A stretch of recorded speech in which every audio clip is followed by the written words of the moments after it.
শুভ সন্ধ্যা বন্ধুরা, সুনিতার রান্নাবাটিতে তোমাদের সবাইকে স্বাগত। বন্ধুরা, আজকে তোমাদের সাথে আমি শেয়ার করব ময়দা দিয়ে এস বিস্কুট রেসিপি। তো চলো বন্ধুরা, প্রথম থেকে শেষ পর্যন্ত দেখার অনুরোধ রইল। এস বিস্কুট রেসিপিটা আমি ময়দা দিয়ে কীভাবে তৈরি করছি। তো চলো শুরু করি। তো এস বিস্কুট রেসিপি তৈরি করার জন্য আমি নিয়ে নিলাম 1 বাটি ময়দা, আর নিয়ে নিচ্ছি পরিমাণ মতো লবণ, নিয়ে নিচ্ছি ছোট্ট চামচের 1 চামচ বেকিং সোডা, আর নিয়ে নিচ্ছি বেকিং পাউডার, আর নিয়ে নিচ্ছি সুগার পাউডার।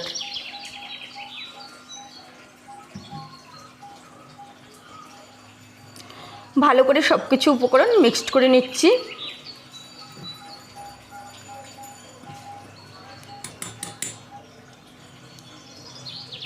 তারপরে আমি নিয়ে নিচ্ছি সাদা তেল, মানে আমি হাফ কাপ মতো, ছোটো কাপের হাফ কাপ মতো সাদা তেল নিয়েছি।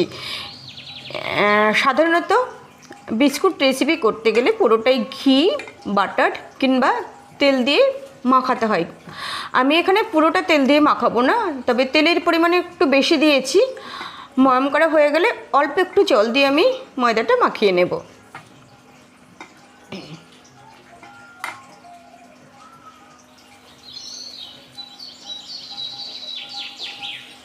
তারপরে দিয়ে দিচ্ছি একটু কালো জিরে,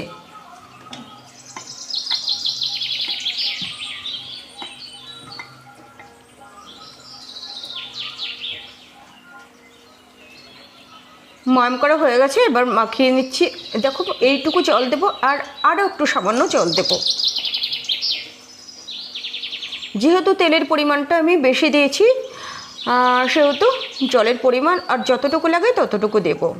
তো এই দেখো বন্ধুরা, শক্ত করে মাখিয়ে নিয়েছি।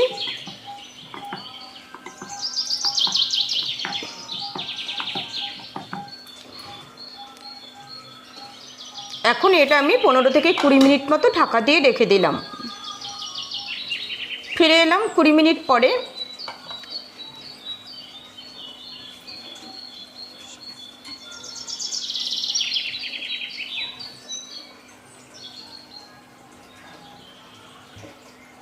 বিস্কুটগুলো আমি একটু বড় বড় করে তৈরি করব।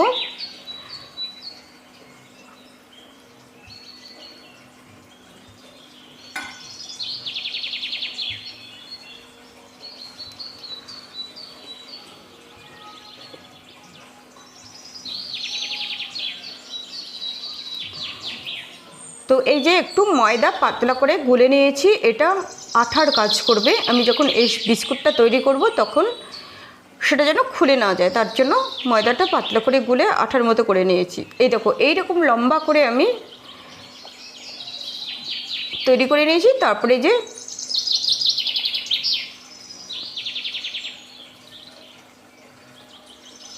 হয়ে গেল আমার এস বিস্কুট রেসিপি।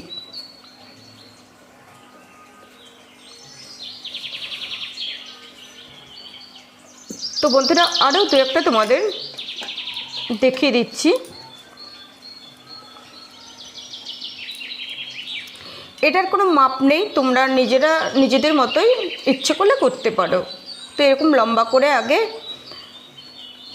তৈরি করে নিয়ে তারপরে এই যে আঠাটা দেখতে পাচ্ছ ময়দা দিয়ে তৈরি করেছি,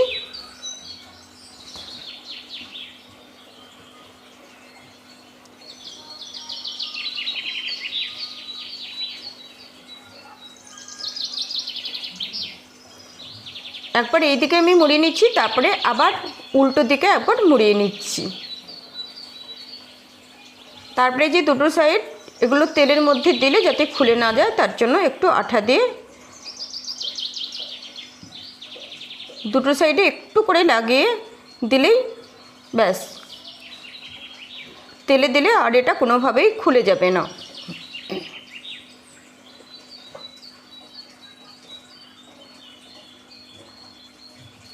খুবই সহজ পদ্ধতিতে তোমাদের এই বিস্কুট রেসিপিটা আমি দেখিয়ে দিলাম। তোমরা যারা নতুন আছো, যারা কোনোদিনও করোনি, তারা খুব ভালোভাবেই করতে পারবে। তোমরা একবার ট্রাই করো। আর যারা পারো, যারা এক্সপার্ট, তাদের তো কোনো কথাই নেই, প্রশ্নই ওঠে না। যারা নতুন, আমি তাদের জন্য শেয়ার করলাম।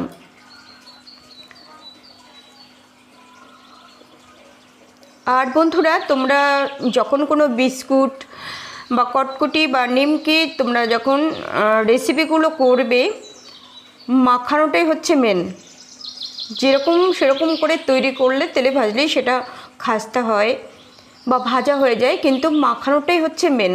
ভালো করে ময়াম করতে পারলেই তবে জিনিসটা খাস্তা হয় এবং কড়মড়ে হয়। তো বন্ধুরা, আমার আরও কয়েকটা বাকি রয়েছে। এরকম করে আমি বাকি বিস্কুটগুলো তৈরি করে নেব, তারপরে আমি তেলে ভেজে নেব।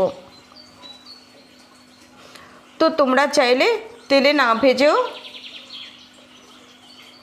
শুকনো কড়াইতে কেক যেরকম করে তৈরি করে সেরকম করেও তোমরা ভেজে নিতে পারো। তো তোমাদের সাথে আমি আরেকদিন সেটা শেয়ার করে দেব। তো এক বাটি ময়দাতে দেখো বন্ধুরা এতগুলো বিস্কুট তৈরি হয়েছে।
তো এই দেখো খুব ভালোভাবে আমার বিস্কুটগুলো ভাজা হয়ে গেছে। এবার আমি বিস্কুটগুলো তুলে নিচ্ছি।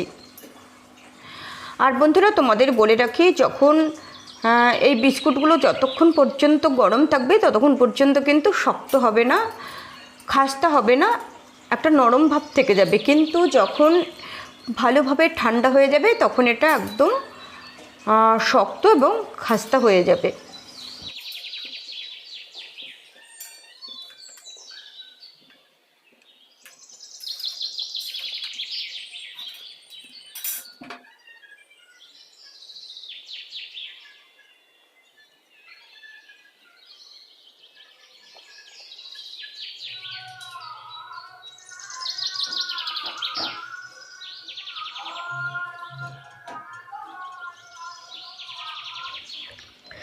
তো বন্ধুরা, কেমন লাগলো তোমাদের এস বিস্কুট রেসিপিটা আমাকে কমেন্টস করে জানিও। তোমাদের যদি ভালো লাগে তাহলে দেখে একটা লাইক করে দিও, আর যদি একটু বেশি ভালো লাগে তাহলে তোমরা বাড়িতে ট্রাই করো। দেখা হবে নেক্সট রেসিপিতে। তোমরা সবাই অনেক অনেক ভালো থেকো, সুস্থ থেকো। টাটা।